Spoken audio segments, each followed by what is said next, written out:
Sir നമസ്കാരം. നമസ്കാരം. C P എമ്മിനെ സംബന്ധിച്ചിടത്തോളം ഇത് വലിയ നിർണായകമായ ഒരു കാലഘട്ടത്തിലൂടെ അവർ കടന്നു പോകുന്നു. സാധാരണ തെരഞ്ഞെടുപ്പിൽ ജയവും പരാജയവുമെല്ലാം ഓരോരോ രാഷ്ട്രീയ കക്ഷികൾക്ക് സ്വാഭാവികമായി വരാവുന്ന കാര്യങ്ങളാണ്. ശാശ്വതമായൊരു വിജയം ഒരു രാഷ്ട്രീയ പാർട്ടിക്കും അവകാശപ്പെടാൻ പറ്റില്ല, അല്ലെങ്കിൽ ശാശ്വതമായ പരാജയം എപ്പോഴും സംഭവിക്കണമെന്നില്ല.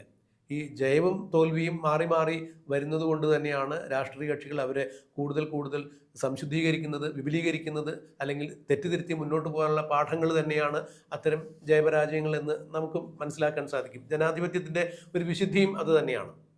എന്നാൽ ഇവിടെ രണ്ടാം പിണറായി വിജയൻ സർക്കാർ അധികാരത്തിൽ വരുമ്പോൾ 99 സീറ്റായിരുന്നു അവർക്കുണ്ടായിരുന്നത്. ആ 99 നിന്നും 2026 തെരഞ്ഞെടുപ്പിൽ സി പി എം ഉൾപ്പെടെയുള്ള ഇടത് ജനാധിപത്യ മുന്നണി നേടിയത് 35 സീറ്റാണെന്ന് പറയുമ്പോൾ, ഒന്നാം വട്ടം പിണറായി വിജയൻ ഭരിച്ചു 2016 അധികാരത്തിൽ വന്നു, വീണ്ടും അധികാരം കൈയാളി. ഇനി 2026 തെരഞ്ഞെടുപ്പിൽ 3.0 ആവർത്തിച്ച് വീണ്ടും പിണറായി വിജയൻ തന്നെ മുഖ്യമന്ത്രിയായി സി പി എം അധികാരത്തിൽ വരും എന്ന് പറഞ്ഞിടത്താണ് കേവലം 35 സീറ്റിലേക്ക് ഇടതുപക്ഷ ജനാധിപത്യ മുന്നണി കൂപ്പുകുത്തിയത്. അതായത് ഉയർച്ചയിൽ നിന്ന് പടുപാതാളത്തിലേക്ക് കൂപ്പുകുത്തി എന്ന് പറയുന്നതായിരിക്കും ആലങ്കാരികമായ ഭാഷയിൽ അതിന് യോജിച്ച ഒരു ശൈലി എന്ന് ഞാൻ മനസ്സിലാക്കുന്നു.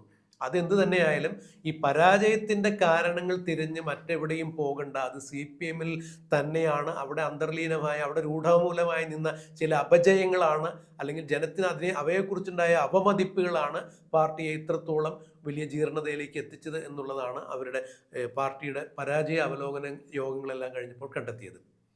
ഇന്നലെ എം വി ഗോവിന്ദൻ്റെ സംസ്ഥാന സെക്രട്ടറി എം വി ഗോവിന്ദൻ്റെ പരസ്യ പ്രസ്താവന ഉണ്ടായിരുന്ന മാധ്യമങ്ങൾക്ക് മുന്നിൽ വന്ന് അദ്ദേഹം ഒത്തിരി കാര്യങ്ങൾ പറഞ്ഞു. പരാജയത്തിൻ്റെ കാരണത്തെക്കുറിച്ച് എണ്ണി പറയുന്നതെല്ലാം കണ്ടു.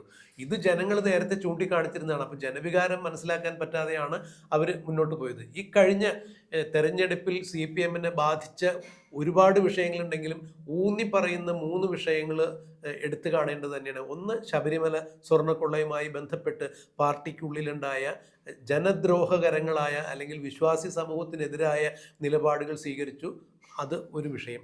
2, തളിപ്പറമ്പിലെ സ്ഥാനാർത്ഥി നിർണയവുമായി ബന്ധപ്പെട്ട് പാർട്ടിയിൽ പിന്തുടർച്ചാവകാശം ഉണ്ടാകുന്നു എന്ന തരത്തിലുള്ള ഒരു സംഭവം. മറ്റൊന്ന്, വർഗീയ വിദ്വേഷം മാത്രം പറയുകയും ന്യൂനപക്ഷങ്ങളെ എപ്പോഴും എതിർചേരിയിൽ നിർത്തി സി പി എമ്മിൻ്റെ വോട്ട് ഭിന്നിപ്പിക്കാൻ വേണ്ടി വെള്ളാപ്പള്ളി നടേശൻ എന്ന വർഗീയ ശക്തിയെ കൂട്ടുപിടിച്ച ഒരു സംഭവം. ഇങ്ങനെ 3 വിഷയങ്ങൾ സി പി എമ്മിന് വല്ലാതെ, അല്ലെങ്കിൽ ഇടതുപക്ഷ ജനാധിപത്യ മുന്നണിയെ വല്ലാതെ ക്ഷീണപ്പെടുത്തി എന്നുള്ളത് തന്നെയാണ് മനസ്സിലാക്കാൻ കഴിയുന്നത്. ഇത് തന്നെയാണ് അവലോകന യോഗത്തിലും പറഞ്ഞത്.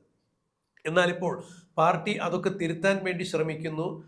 പത്തനംതിട്ട ജില്ലാ സെക്രട്ടേറിയറ്റിലെ അംഗമായിരുന്ന എ പത്മകുമാർ, മുൻ കോന്നി MLA ആയിരുന്ന എ പത്മകുമാർ ശബരിമല സ്വർണ്ണക്കൊള്ള കേസുമായി ബന്ധപ്പെട്ട് അദ്ദേഹം ദിവസങ്ങളോളം ജയിലിൽ കഴിഞ്ഞു എന്നുള്ളതാണ്. അതും പിണറായി വിജയൻ്റെ ആഭ്യന്തര വകുപ്പിന് കീഴിലുള്ള SIT ആണ് പത്മകുമാറിനെ, പാർട്ടിക്കാരനായ പത്മകുമാറിനെ അറസ്റ്റ് ചെയ്ത് ജയിലിലടച്ചത്. എന്നിട്ടും പത്മകുമാർ പത്തനംതിട്ട സി പി എമ്മിൻ്റെ ജില്ലാ കമ്മിറ്റിയിൽ തുടരുന്നുണ്ടായിരുന്നു. പത്മകുമാറിനെതിരെ യാതൊരു തരത്തിലുള്ള നടപടികളും കൈക്കൊണ്ടില്ല. ജനരോഷം ഇരമ്പി കഴിഞ്ഞപ്പോൾ പത്മകുമാറിനെ പൊതുപരിപാടിയിൽ നിന്ന് മാത്രമാണ് പാർട്ടി വിലക്കിയത്. അപ്പോഴും പാർട്ടി തല നടപടികൾ ഉണ്ടായില്ല. ഇത് പാർട്ടിയെക്കുറിച്ച് വലിയ അവമതിപ്പുണ്ടാക്കി. ഇന്നിപ്പോൾ പത്മകുമാറിന് പാർട്ടി തല നടപടി സ്വീകരിക്കുന്നതിന് വേണ്ടി സംസ്ഥാന സമിതി ജില്ലാ സമിതിക്ക് ഉത്തരവ് കൊടുത്തിരിക്കുന്നു. നിങ്ങളുടെ യുക്തം പോലെ ചെയ്യാം എന്നാണ് പറഞ്ഞിരിക്കുന്നത്. കതിരിൽ കൊണ്ടുപോയി വളം വയ്ക്കുന്ന രീതിയിലായി ഇത്തരം ഒരു പ്രവൃത്തി. കാരണം കാലേക്കൂട്ടി അറിഞ്ഞ് കൃത്യമായ കാര്യങ്ങൾ, ജനവികാരങ്ങൾ മനസ്സിലാക്കി നടപടി സ്വീകരിക്കേണ്ടതിന് പകരം മറ്റെന്തൊക്കെയോ ഭയവിഹ്വലതകൾ കൊണ്ട് പത്മകുമാറിനെ പോലുള്ള പല ആളുകളെയും ചേർത്ത് നിർത്തിയത് തന്നെയാണ് ജനവികാരത്തെ മാനിക്കാതെ ഇത്തരത്തിലുള്ള പരിപാടി ചെയ്ത് തന്നെയാണ് സി പി എമ്മിന് വലിയ അപജയം ഉണ്ടാക്കിയത് എന്നുള്ളത് അവർ തിരിച്ചറിഞ്ഞിരിക്കുന്നു. എങ്ങനെ നോക്കിക്കാണുന്നു രാജ്മോഹൻ സാർ ഈ പ്രവൃത്തിയെ? ഇതിൽ 2-3 വിഷയങ്ങളുണ്ട്. ഇപ്പോൾ ശബരിമല വിഷയം പത്തനംതിട്ടയിലാണ് ഉണ്ടായത്. ആ ശബരിമല വിഷയം പത്തനംതിട്ടയിൽ ഉണ്ടാകുമ്പോൾ പത്തനംതിട്ട ഒരേ ഒരു സീറ്റിലാണ് ഇടതുപക്ഷത്തിന്. പത്തനംതിട്ടയുടെ തൊട്ടടുത്ത, പത്തനംതിട്ട എന്ന് പറയേണ്ട ജില്ല എന്ന് പറയാൻ പറ്റിയ ആലപ്പുഴ ജില്ലയിലാണ് ചെങ്ങന്നൂർ സജി ചെറിയാൻ ജയിക്കുന്നത്. ശബരിമലയായിട്ട് ഏറ്റവും അടുത്ത് ബന്ധപ്പെട്ട മറ്റൊരു സ്ഥലമാണ് ചെങ്ങന്നൂർ. അതെ, ഈ സജി ചെറിയാൻ ജയിക്കുന്നത് പോലും ഇപ്പോൾ പുറത്തു വരുന്ന വാർത്തകൾ, കോൺഗ്രസ്സിലെ ചില നേതാക്കൾ സജി ചെറിയാൻ ജയിച്ചോട്ടെ എന്ന കാഴ്ചപ്പാടോടുകൂടി സ്ഥാനാർത്ഥി നിർണയം തൊട്ട് പ്രവർത്തിക്കാൻ തുടങ്ങി. അതിൻ്റെ ഫലമായിട്ടാണ് അവിടെ ആ ഒരു സീറ്റ്, ആലപ്പുഴയിലെ ഒരു സീറ്റൂടെ, അല്ലെങ്കിൽ കോട്ടയം, പത്തനംതിട്ട ആലപ്പുഴ തുടങ്ങിയ സ്ഥലങ്ങളിലെല്ലാം തൂത്തുവാരിയത് ബ്ലാക്ക് ഔട്ടായിരുന്നു. അപ്പം നമ്മൾ ആ ചർച്ച ചെയ്യുമ്പോൾ 110 സീറ്റ് സുഖമായിട്ട് കിട്ടുമായിരുന്നു. അതെ. പക്ഷെ അത് കോൺഗ്രസ്സിലെ നേതാക്കന്മാരത് കളഞ്ഞു. ഇനി രണ്ടാമത് വെള്ളാപ്പള്ളിയെ കുറിച്ച് കേരളത്തിലെ ജനങ്ങൾക്കറിയാം, മറ്റാരേക്കാൾ കൂടുതൽ ഈഴവർക്കറിയാം വെള്ളാപ്പള്ളി ആരാണ് എന്താണെന്നൊക്കെ കൃത്യമായിട്ടറിയാം. പക്ഷേ സംഘടനയുടെ തലപ്പത്ത് വലിയ സ്ട്രോങ് ആയിട്ടിരിക്കുന്നതുകൊണ്ട് അദ്ദേഹത്തെ പരസ്യമായിട്ട് ചോദ്യം ചെയ്യാനായിരുന്നു. CPM-ൽ എങ്ങനെ പിണറായി വിജയനെ ചോദ്യം ചെയ്യാതെ അണികൾ അന്ധമായിട്ട് അനുസരിച്ചോ അതുപോലെ തന്നെയാണ് വെള്ളാപ്പള്ളിയെ ഒരു വിഭാഗം ഈഴവർ അംഗീകരിക്കുന്നത്. പ്രതാപം കാണിക്കാൻ വെള്ളാപ്പള്ളിക്കറിയാം, പ്രകടനം നടത്താൻ വെള്ളാപ്പള്ളിക്കറിയാം, ശക്തിപ്രകടനങ്ങൾ ഇഷ്ടം പോലെ, നവോത്ഥാനം മതിൽ കെട്ടാൻ വെള്ളാപ്പള്ളിക്കറിയാം. ഈ വെള്ളാപ്പള്ളിയെ സമൂഹത്തിൻ്റെ പൊതു നേതാവായി സ്വയം അവരോധിക്കുകയും അത് വാഴ്ത്തിപ്പാടാൻ കുറേ ആൾക്കാരുണ്ടാവുകയും ചെയ്തു. വെള്ളാപ്പള്ളിയെ കൂട്ടുപിടിച്ച് കഴിഞ്ഞാൽ ഉടൻ ഈഴവ വോട്ടുകൾ മുഴുവൻ ഹിന്ദു വോട്ടുകൾ വെള്ളാപ്പള്ളിയും സുകുമാരൻ നായരും വരുമ്പോൾ തന്നെ എത്രയാണ് വോട്ട്? ഏറെക്കുറെ ഒരു 30% വോട്ട് കഴിയും. പിന്നെ ജയിക്കാൻ തുച്ഛമായ 4-5% വോട്ട് പരമ്പരാഗത മാർക്സിസ്റ്റ് വോട്ടുണ്ട്, ട്രഡീഷണൽ മാർക്സിസ്റ്റ് വോട്ട്. അതുകൂടെ കിട്ടിക്കഴിഞ്ഞാൽ ഭരണം നിലനിർത്താം. ആ സ്വപ്നമായിരുന്നു ഇയാൾ കണ്ടുകൊണ്ടിരുന്നത്. പക്ഷെ ഒരു കാര്യം മറന്നുപോയത്, വെള്ളാപ്പള്ളിയെ കൂട്ടുപിടിക്കുന്നുണ്ട് 5 പൈസയുടെ വോട്ടിൻ്റെ ഗുണം, ഇലക്ട്രൽ അഡ്വാൻറ്റേജ് CPM-ന് കിട്ടാൻ പോകുന്നില്ല. കാരണം വെള്ളാപ്പള്ളിയെ കൂട്ടുപിടിച്ചാലും ഇല്ലെങ്കിലും വെള്ളാപ്പള്ളി എവിടെ നിന്നാലും ഈഴവ വോട്ടുകളിൽ ഒരു 75-80% എല്ലാ കാലത്തും കിട്ടിക്കൊണ്ടിരിക്കുന്ന CPM-ന് എക്സ്ട്രാ കിട്ടാനില്ല. ഉള്ള വോട്ട് തന്നെ ഒന്നുകൂടെ ഉറപ്പിക്കുക എന്നുള്ള അവിടെയാണ് CPM-ൻ്റെ കാൽക്കുലേഷൻ തെറ്റുപറ്റിയത്. മാത്രമല്ല കോൺഗ്രസ് BJP-യെ ശക്തമായിട്ട് എതിർക്കുന്നില്ല എന്നുള്ള വ്യാപകമായ പ്രചരണം വഴി, രാഹുൽ ഗാന്ധി എതിർക്കുന്നില്ല എന്നുള്ള പ്രചരണം വഴി, കേരളത്തിൽ എതിർക്കുന്നില്ല എന്നുള്ള പ്രചരണം വഴി കുറേ മുസ്ലിം വോട്ടുകളെ ആകർഷിക്കാൻ 2021 കഴിഞ്ഞിരുന്നു. പിന്നീടാണ് ഇവർ തിരിച്ചറിയുന്നത് ഇവരെ കൂട്ടുപിടിച്ചുകൊണ്ട് യാതൊരു ഫലവുമില്ല, ഒരു പ്രയോജനവും ഇല്ല എന്ന് സാധാരണ മുസ്ലിങ്ങൾ, ബോധമുള്ള മുസ്ലിങ്ങൾ തിരിച്ചറിയുകയാണ്. അപ്പോഴാണ് ഇവർ മുസ്ലിം ലീഗിൽ തന്നെ ഭിന്നത ഉണ്ടാക്കാൻ നോക്കി, മുസ്ലിമിൽ തന്നെ ഭിന്നത ഉണ്ടാക്കാൻ നോക്കി. കാന്തപുരത്തെ കൊണ്ടുവന്നു, ജമാഅത്തെ ഇസ്ലാമിയെ കൊണ്ടുവന്നു. സ്വന്തം സമുദായത്തിൽ തന്നെ തമ്മിൽ തല്ലിക്കാനുള്ള മാർഗ്ഗമാണ് ആര് നോക്കിയത്? CPM നോക്കിയത്. അതും ഒരുമാതിരി ബോധമുള്ള മുസ്ലിങ്ങൾ തിരിച്ചറിഞ്ഞു തങ്ങളുടെ സമുദായത്തിൽ തമ്മിത്തല്ലുണ്ടാക്കി രക്ഷപ്പെടാനാണ്, അവിടുത്തെ രണ്ട് ആട്ടുകുട്ടികളെ മുട്ടുമ്പോണ്ട ആ ചോര കുടിക്കാനാണ് പിണറായി വിജയൻ വന്നിരിക്കുന്നത് എന്നുള്ള തിരിച്ചറിവ് കേരളത്തിലെ മുസ്ലിം സാമാന്യത്തിലുണ്ടാകുകയും സാമാന്യം നന്നായി. ലീഗിൻ്റെ അല്ലെ മുസ്ലിം ഭൂരിപക്ഷമുള്ള സ്ഥലങ്ങളിൽ UDF-ൻ്റെ ഭൂരിപക്ഷം 50,000-ൽ കൂടുതലൊക്കെ എത്രയാണ്? കുഞ്ഞാലിക്കുട്ടിക്ക് 80,000 ഭൂരിപക്ഷം, ശൈലജയുടെ ഭൂരിപക്ഷം 60,000 വോട്ടിൻ്റെ ഭൂരിപക്ഷം അങ്ങേ പറമ്പിലെത്തി. അല്ലേ? ന്യൂനപക്ഷങ്ങൾ ഈ 2026-ൽ CPM-ന് കൈവിട്ടു എന്നുള്ളതിൻ്റെ പ്രകടമായ ഉദാഹരണം തന്നെയാണ് ഈ മൃഗീയമായ ഭൂരിപക്ഷം. യാതൊരു തർക്കമില്ല. അതിൽ പരാജയപ്പെട്ടത് തൃശ്ശൂർ ജില്ലയിൽ നല്ല രീതിയിലുള്ള കോൺഗ്രസിൻ്റെ സംഘടനാ പ്രവർത്തനം ഒരുതരം നിശ്ചലമാകുകയും, മറുവശത്ത് CPI-യുടെ കുറെ രാജനെ പോലുള്ള കൊള്ളാവുന്ന നേതാക്കൾ ചില നിയമമണ്ഡലങ്ങളിൽ മത്സരിക്കുകയും ചെയ്തുകൊണ്ട് തൃശ്ശൂർ ജില്ലയിൽ മാത്രം കോൺഗ്രസ്, തൃശ്ശൂർ പാലക്കാട് ജില്ലകളിൽ മാത്രം കോൺഗ്രസിന് അഡ്വാൻറ്റേജ് ഉണ്ടാക്കാൻ പറ്റിയില്ല. അതെ. പിന്നെ നാളെ CPM-ന്റെ നാണക്കേട് മറയ്ക്കാൻ ഈ ജില്ലകളാണ് സഹായിച്ചത്. അപ്പോൾ പത്മകുമാറിനെ ഇപ്പോൾ അറസ്റ്റ് ചെയ്യാൻ തീരുമാനിക്കുന്നുണ്ട്. സാറ് പറഞ്ഞ പോലെ, നിങ്ങൾ പറഞ്ഞ പോലെ പ്രദീപൻ്റെ കാൽക്കുലേഷൻ ശരിയാണ്. കതിരെ കൊണ്ട് വളം വയ്ക്കുക, ഇതൊക്കെ ജനം ഇനി പത്മകുമാറിനെ എടുത്താലും എടുത്തില്ലെങ്കിലും ജനത്തിൻ്റെ പ്രശ്നമല്ല. ജനം അവരെ തള്ളിക്കളഞ്ഞിരിക്കുന്നു.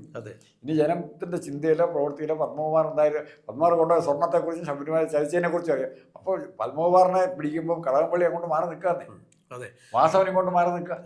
2 ദേവസ്വം വകുപ്പ് മന്ത്രിമാർ മാറി നിൽക്കുകയാണ്. വാസവനെ കുറിച്ച് ജനങ്ങൾ ധരിച്ച് ശബരിമല കൊള്ളയിൽ പങ്കുണ്ടോ ഇല്ലയോ, ആ വാസവൻ്റെ നിലപാട് എന്താണെന്നുള്ളതിനെ കൃത്യമായിട്ട് ഏറ്റുവാനിരിക്കും.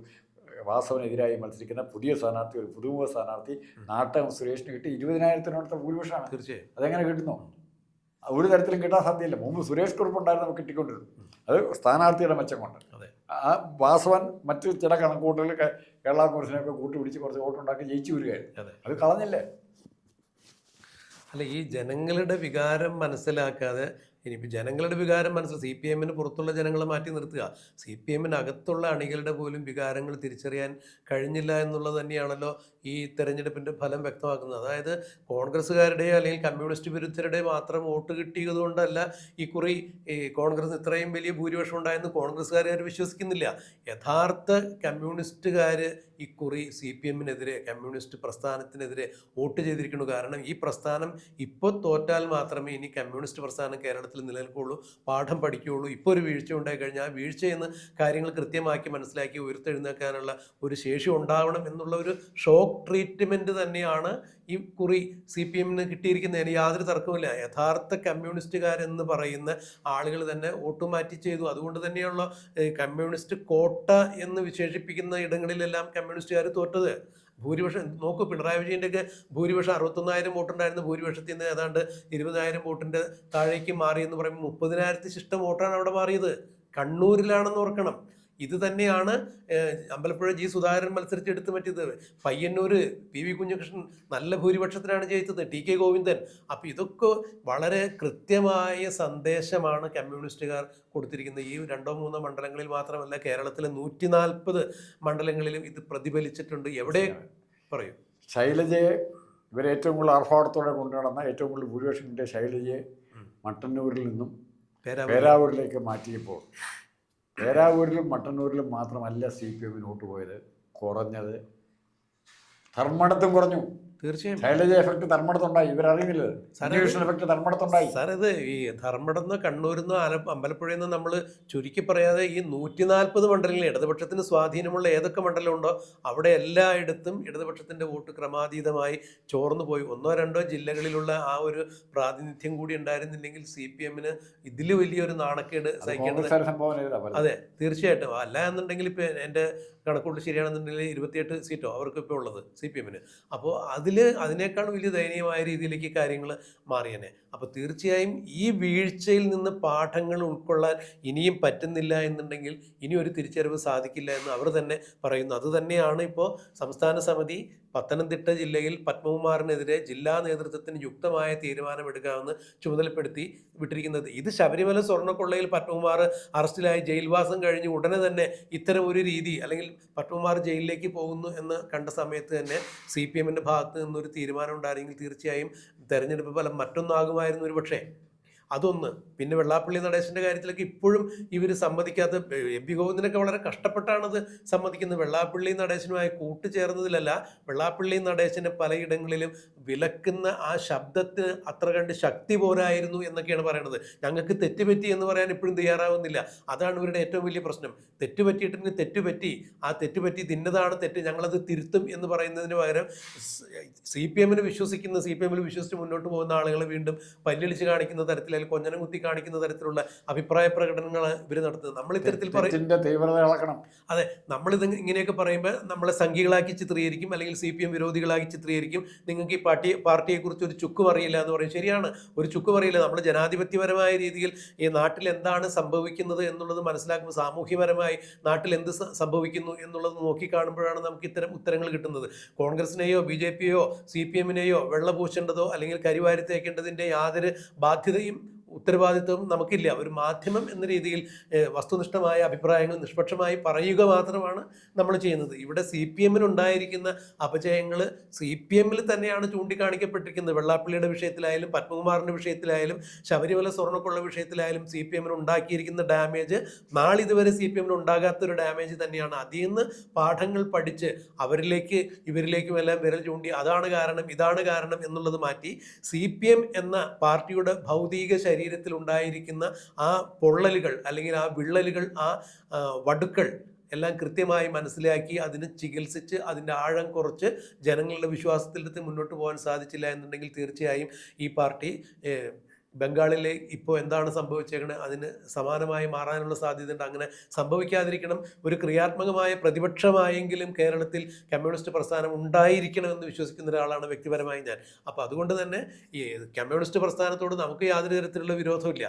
അല്ലെങ്കിൽ BJP വളരണമെന്നോ കോൺഗ്രസ് വളരണമെന്നോ വ്യക്തിപരമായിട്ട് നമ്മൾ ഒരു ചാനലിലൂടെ ഒന്നും ആരെയും ആഹ്വാനം ചെയ്യുന്നില്ല. പക്ഷേ നാട്ടിൽ നടക്കുന്ന കാര്യങ്ങളിൽ നിഷ്പക്ഷമായ ഒരു നിരീക്ഷണം നടത്തുക, അത് പൊതുജനങ്ങളിലേക്ക് എത്തിക്കുക എന്നുള്ളത് മാധ്യമധർമ്മം തന്നെയാണ്. അതാണ് നമ്മൾ നിറവേറ്റുന്നത് എന്നാണ് നമ്മുടെ ഒരു വിശ്വാസം. ഇവിടെ CPM സഖാക്കളും സുഹൃത്തുക്കളും ഞങ്ങൾ കേൾക്കുന്നുണ്ടെങ്കിൽ ഞങ്ങളുടെ ഉദ്ദേശം ഇതിനകത്ത് സംഭവിച്ചിരിക്കുന്ന അപജയങ്ങൾ അവർ മനസ്സിലാക്കി തിരുത്തണം, ഈ പാർട്ടി നിലനിൽക്കണം എന്നുള്ളത് തന്നെയാണ്. എന്തായാലും അത്തരത്തിലുള്ളൊരു തീരുമാനം നടപടികൾ ആ പാർട്ടിയുടെ ഭാഗത്തു നിന്നുണ്ടാകും എന്ന് നമുക്ക് പ്രതീക്ഷിക്കാം, കാത്തിരിക്കുക.